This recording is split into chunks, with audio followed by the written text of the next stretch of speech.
Okay, couple of trivial announcements. First of all, those of you who are not on the list, please sign for the list. And you say, why do you care? I do not care, but people who order sandwiches do. So, very simple thing. If you want to attend the course, or if you just want to eat sandwiches, sign for the list. All right? As long, at the moment you decide that you no longer want to eat sandwiches or attend the course, remove yourself from the list. It's a simple procedure, but please do it. Right? Sort of let's try to maintain a count. It will be good. Second thing, somebody corrected me and say, well, I'm attacking our local code.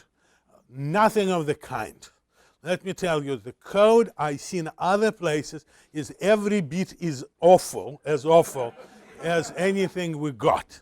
A couple of years ago, I was at a party with certain Mike Burrows, a person who did the original Alta Vista search engine, and right now he's at Google.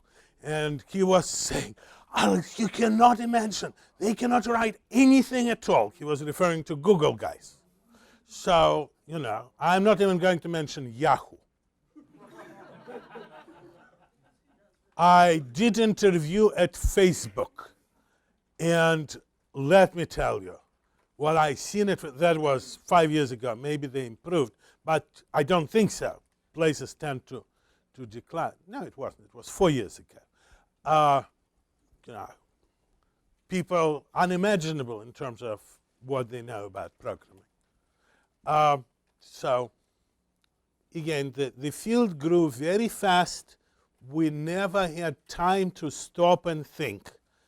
We never had time to concentrate again what happened in academia. We no longer, it used to be that people who were computer scientists were programmers.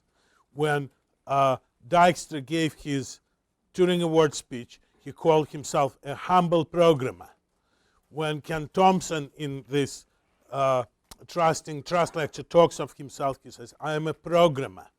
And then programmers disappeared. Everybody became a computer scientist or an architect. There is, you go and people say, no, I'm not a programmer, I'm an architect. I guess they build buildings like Frank Lloyd Wright. But what it means, they don't have any idea how to write code. So I just insulted several communities, right? Public. And you can say, Alex said, who are you to tell us?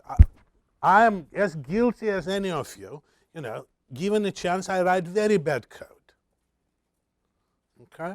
One of the things which sort of prevents me from or prevented me from being like programmers like everybody else was that, I had to go, some of my code had to go through, thousands of people looking at it and telling me what they think about it. That is very helpful, you are forced to acquire certain discipline. But also, what I just told you is a lie. A little bit. From early on, I actually had this idea that programming is a very great discipline. It doesn't mean that I'm very great or anything. It's that discipline is great discipline. And I always wanted to learn to write ultimate code. And I still think it's possible. I disagree with many of the luminaries in the field who claim it's an art, meaning that there are some gifted people, like Mozart, and there are some people who are just, like us. I actually claim no, it's a discipline. If we all do the same thing, this is why I want to discuss things, everything I write with you, is that then if we together agree on it and we start practicing it, maybe it will turn into a discipline. You say that, well, Alex, what chances there is? There is the world and there is you. But yes, there are no chances, but you still have to do what you believe is right. That's, well, plus they pay me. So somebody, I think Franco, accused me of not compiling this stuff. Did you? Yeah, he did. He's an honest guy. So let us see if it compiles. Let us see if it runs.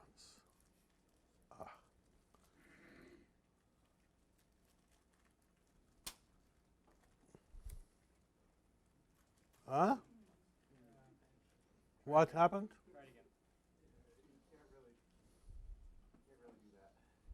Can't do that? Oh, it did work. Yeah, also, if you just go up to the end of the line and hit return, it will read you that line. No, it didn't. Because he's in Emacs. Yeah, in Emacs. But it doesn't. It. Yeah, you could try it. Oh, you mean if I go to this line, Just go to the end of the line. Control E. And hit return. Okay. Thank you. Can you do control up arrow? That might work. Control up arrow. Control.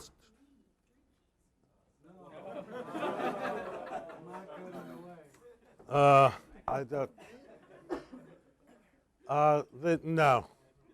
Guys, experiment at home, then we will do that. Okay.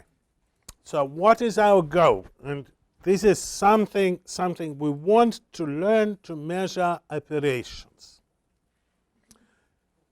in a given algorithm. But you see what I claim, that the framework which we have, the framework which STL provides, allows us to write this class which would allow us to do any algorithm and count operations on them. That is, we could figure out how any algorithm, we don't need to instrument algorithms. Typically in other systems, if you want to count operations in some code in Java, you will have to go and instrument it, put something there, or in Pascal. But I claim that we really don't need to touch anything in our set, or in our sort, in our unique. We'll just leave them as is. We will implement some class which will do whatever things do and will count operations. And that is our plan, which we want to do. Let me show you how we will use this class. Okay? And of course,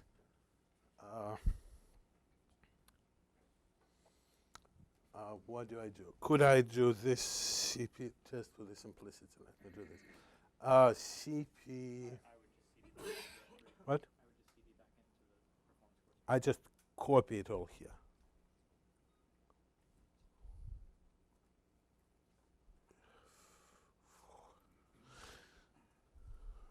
Performance scores to dot. No, star. To dot. I'm just doing something crazy. Ryan advises me against doing it. He's probably right. Ryan tends to be. No, I don't need this. At least not right now. So that allows me now to go and see a file. For example, let's assume that we want to count. What is the file called? Count.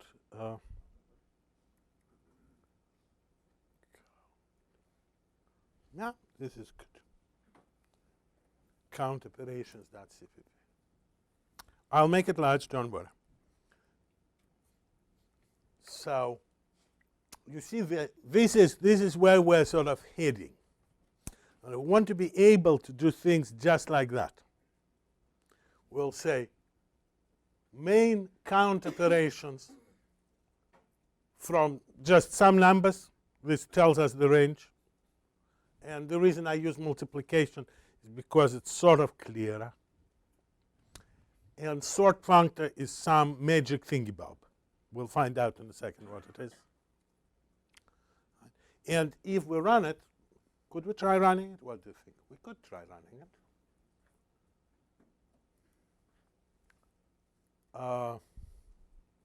Let's say G++. And here I will do O3 count operations CPP. And then A dot out. Okay.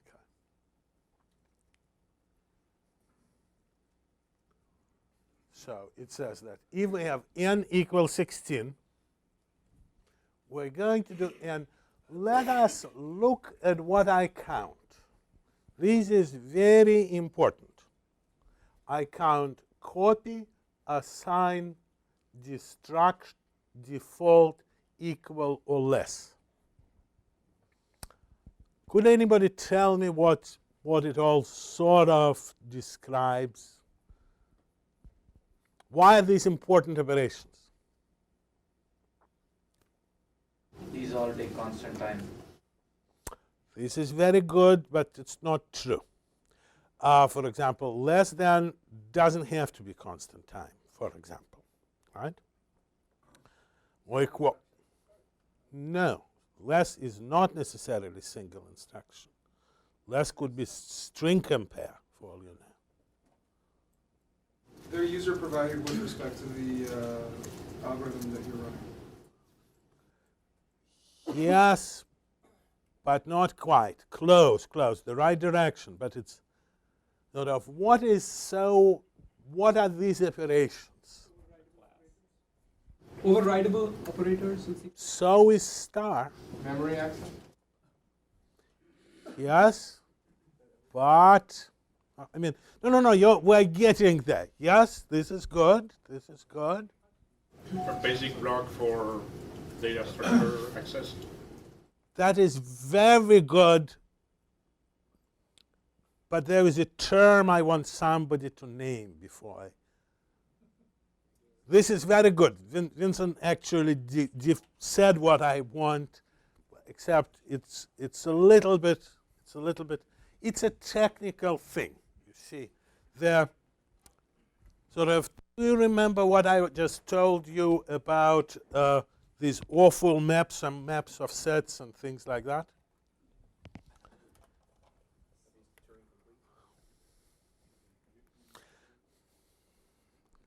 They're complete, but they're not Turing complete. They're Stepanov complete. Let us think about what I'm saying. You see, here we're going to sort of to become a little bit theoretical, but none of this stuff actually works. This is, unless you understand at least a little bit of theory. That's all right. You're not bothering me. So let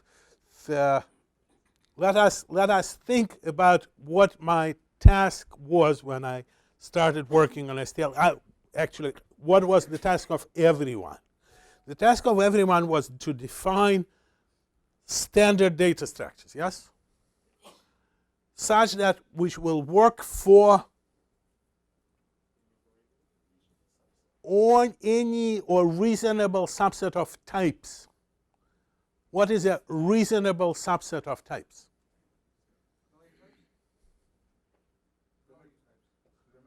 What is value type? Yes, this is what we are talking about, but again, what is a regular type? That is very good. That is, here I try to, this is a little bit tricky, but it's a little tricky and it's of paramount importance. Allows equational reasoning. It's an equational reasoning, but a little bit more than that. Because equational reasoning as such is strictly functional. That is, you could have a universe strictly functional where you have equational reasoning. What my duty was is to discover what is that will make type work with any standard container. So let us go a little slowly. I knew that for sure, no matter what I do, there is one type which should work in every container. Could you name me one type? Int. I knew that int has to work. Right? So it has to be like int, huh? But not completely like int, right? Because I also knew that it should work for double. String is somewhere distant. We will get there. But it has to work for double, right? Because people wouldn't talk to me if I say, well, we have the standard library. It works real well for int, right? People say, well, maybe you could do double. So I had to do double. But then I had to figure out what's the really the most important type, even more important than int. Byte is important, but we just talked about it a minute ago. Pointer. It has to work for pointer because whatever I do, people want to put pointers all over the place. So I looked at these things, and by the way, all these things are called in C++ built-in types. Built-in types. That's your broker. No? That's your broker? Cell. So, he's selling.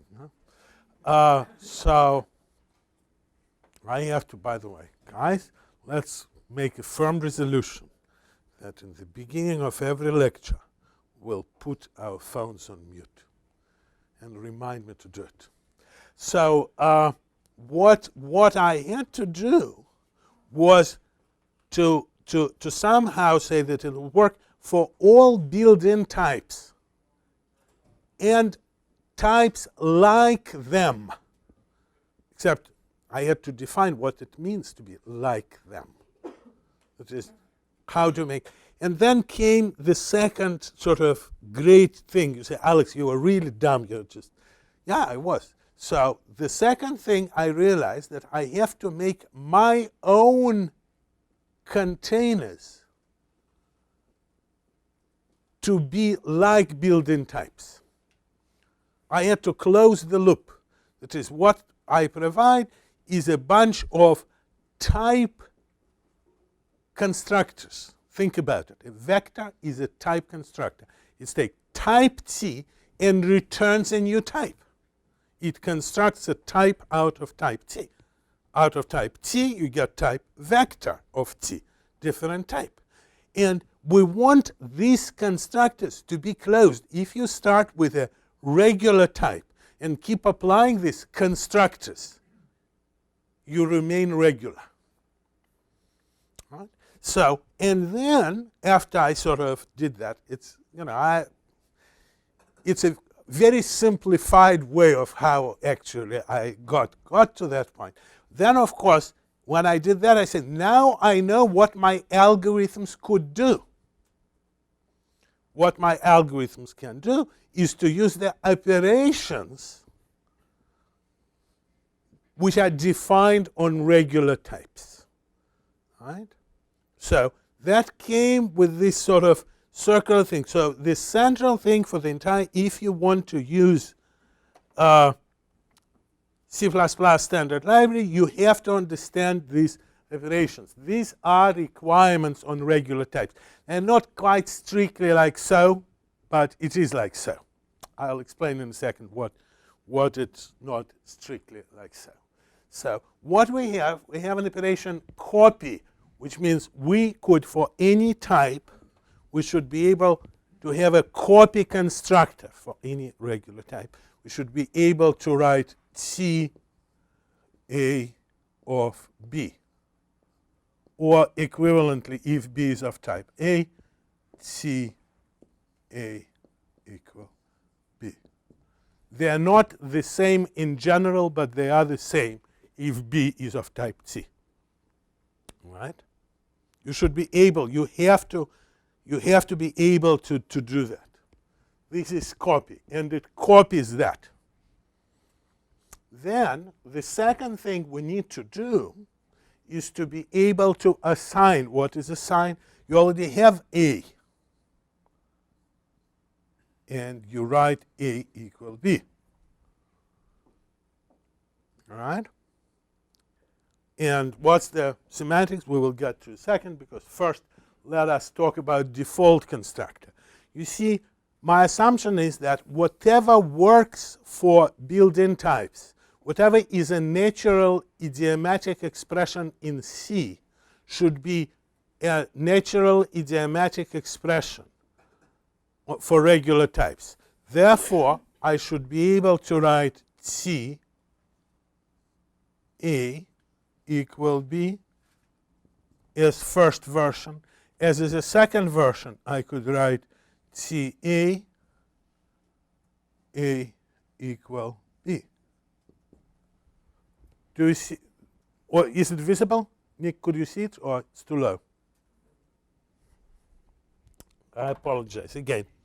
Guys, this is very important, because it's not just theory. It actually practical stuff, and there are gazillion bugs based on not understanding it. So what we're counting on, let us have a file called regular.h.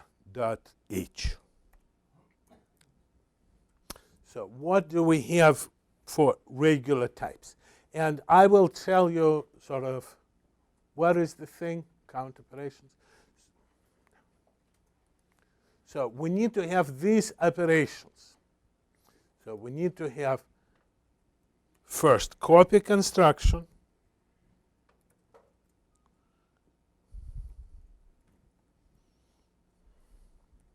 we need to have assignment, we need to have destruction, and while you do not write destructor, let us just denote it as like this. We need to have default constructor, and the reason we need to have a default constructor is because I want people too little. Is because I want people to write freely. This is a sort of, they could write this, and this should be equivalent, totally equivalent to writing this.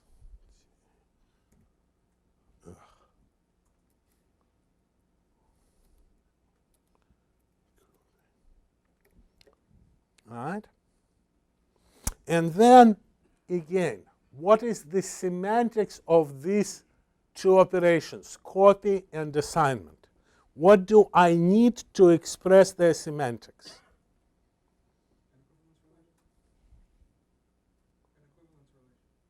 Equivalence relation wouldn't do. For example, let me explain why not. For example, if I say that it's an equivalence relation which always returns true, is it an equivalence relation? Yes, relation which always returns true is a perfectly good equivalence relation. Right? Equivalence relation is symmetric, reflexive, transitive. This is symmetric, right? But this is a wrong equivalence relation. Right? We actually want something way stronger than equivalence. This is very, very important. What we want to define, for example, this, we want equality. That is, we want A to be equal to B.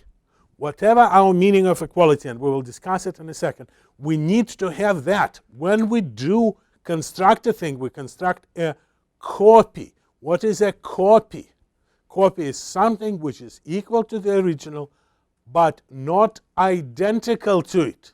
For example, if somebody clever comes and says, oh, we're going to have a semantics where we're going to have this shared thing, will it work? No.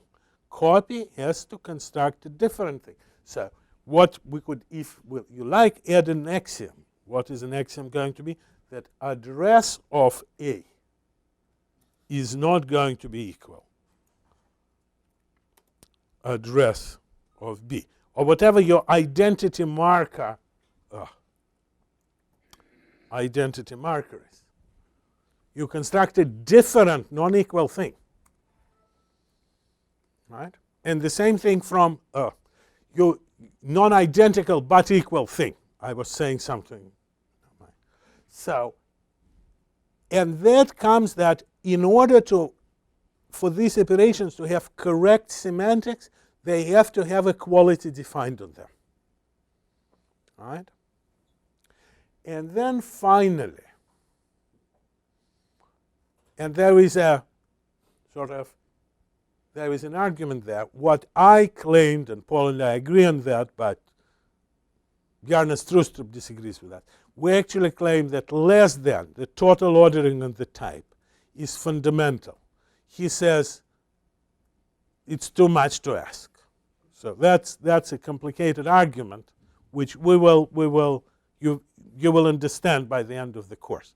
But sort of the terminology which you will see, that types which provide just constructor, destructor, and assignment are called semiregular. This is a technical term. Right. If you add equality, they're called regular. So what you have, equality. And if you have equality, what else should you have? Inequality. That is a very important and controversial point, because my very strong point is that the semantic of inequality is absolutely and totally bound to semantics of equality. That you should not even be able to have a situation where they have different non-semantics. But that's not the world of the Standard Committee, which disagrees with me on that. They say that you could have equality be equality, and inequality will be multiplication operator.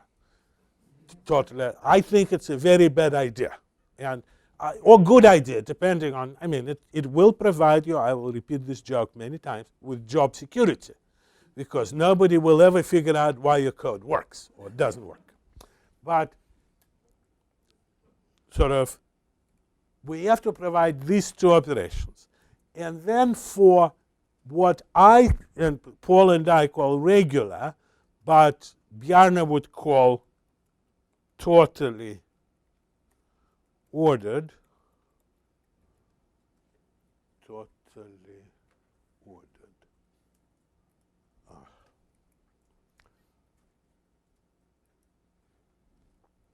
You add 4 more operations. Less than, greater than, less than or equal, greater or equal. And again, sort of, while the Standard Committee does not require you to do that, I absolutely assure you, if you provide them, they have to have natural meaning. Like the negation of less than should be greater or equal. Otherwise, the world perish. So the requirement, by the way, on all this assumes that this helps. So since we know now that all STL algorithms are built in some sense on these operations, what we could do is we could create a class which take any regular type, or we shall see it actually could take semi-regular, regular, totally ordered in their terminology, and run any algorithm which would run on it, except it will count operations. That is, we want to write an adapter class which will take let us call it foo, we'll not call it foo in reality, foo of t, which will behave exactly like t and will provide all the regular operations on t,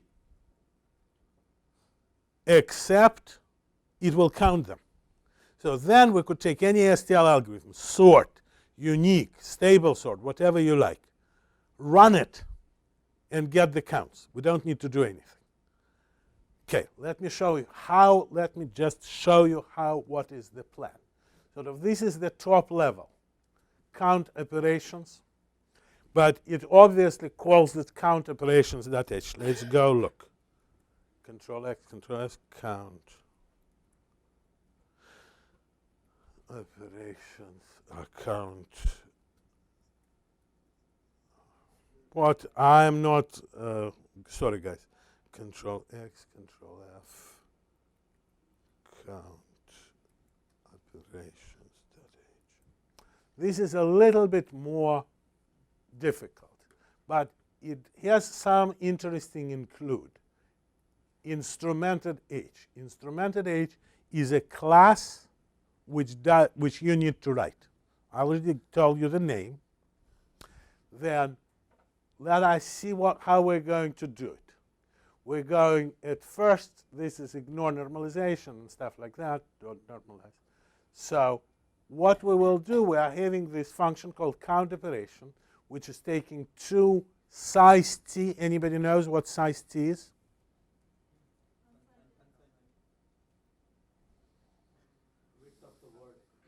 It's an unsigned integral type which is large enough to encode any size of any object in your machine.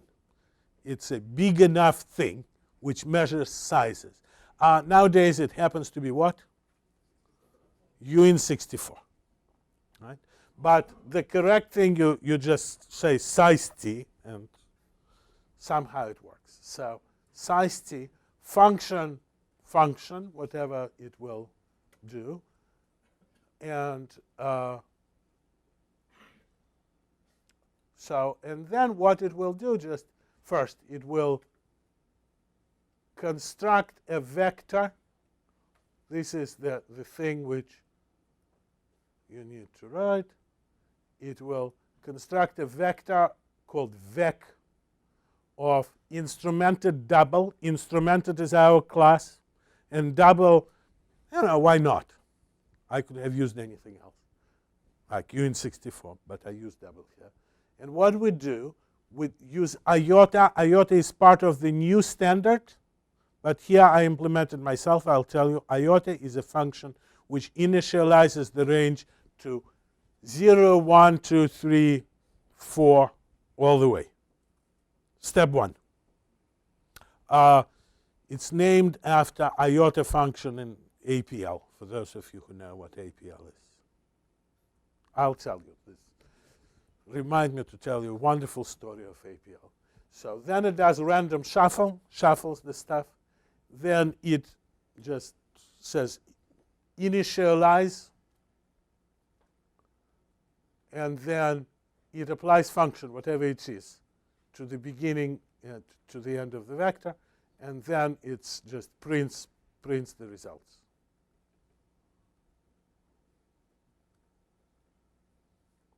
All right? So this is the use case. So you need to write a class which would allow this guy to work.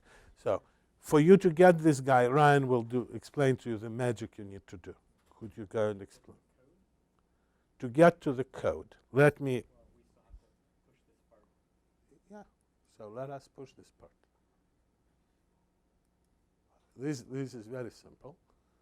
So let me push this part. I say git add count operations.h, and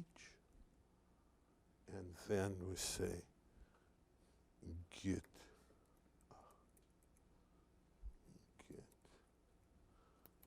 commit my. All of you are familiar with git?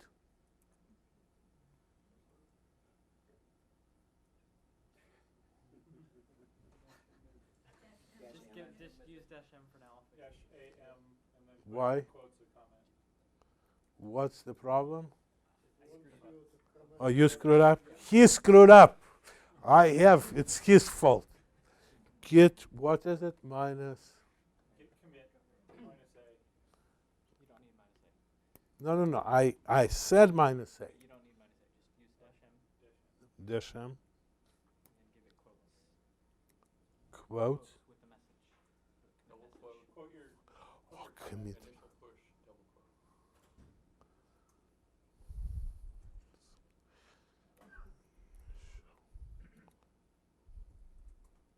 Whatever. Like that? That's fine. Okay, and then I say git push.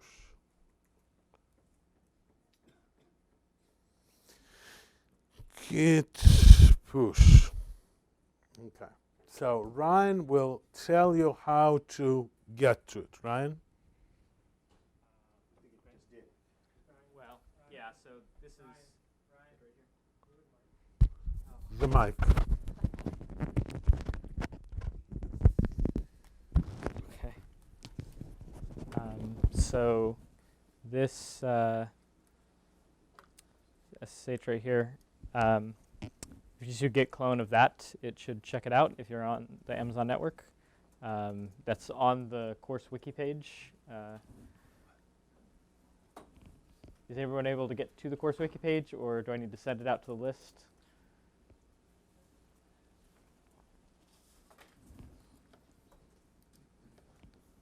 So if you're in a shell, if you don't know how to use git,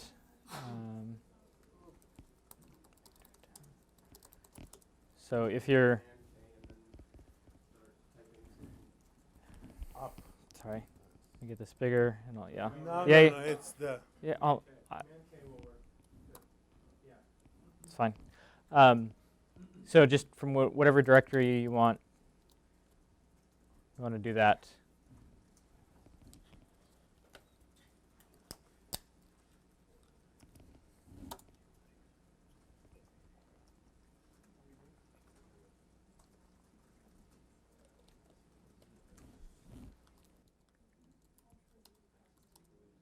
And so then the count operations will just be in there. Count operations isn't there. Now we need to. Okay. So. Here, take this.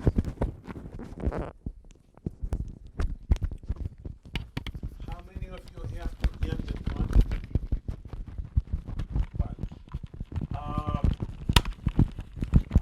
I do not know what to do, guys, because we really need to somehow write this file, and I know that if I give it to you as a homework, you will not do it. So I need suggestions from the audience. Okay, let us abandon the format. What could I do? Guys, we have to, because unless you write, you say, Alex, why do we need to write this particular class? Writing this particular class will teach you once and for all to write regular classes, right? And you could say, well, I already know how to do it. You might know, I don't want to make individual judgment, but I'm sure that your neighbor doesn't, right? That is sort of, it's just so, right? I'm yet to meet a person here or any other place who would just do it. And it's a very simple thing. It's just so natural, so simple. But unless people are shown, they don't know. So I have to show it to you once. And if I just give you the code, it's just not going to have any effect, right? So those of you who are very enthusiastic, whomever you are, might want to try to write such a class yourself and experiment with it. That would be very good for you. Otherwise, we will sort of, basically you need to have a class which redefines all the operations. Which operations? These operations, right? Sort of redefines copy constructor. What will copy constructor do? Let us just go through. So how it will redefine it.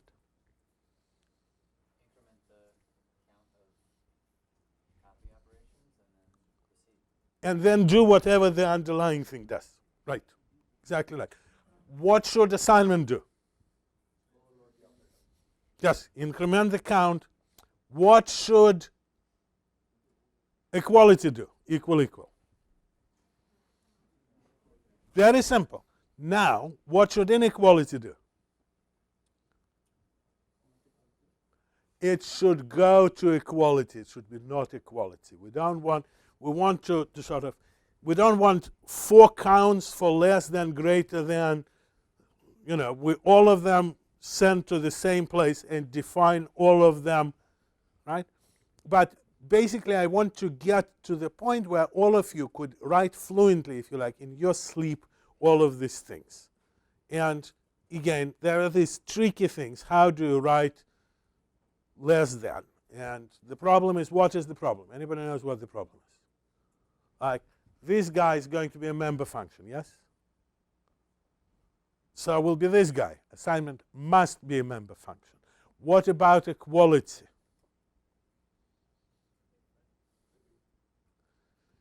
No, it shouldn't be. Why?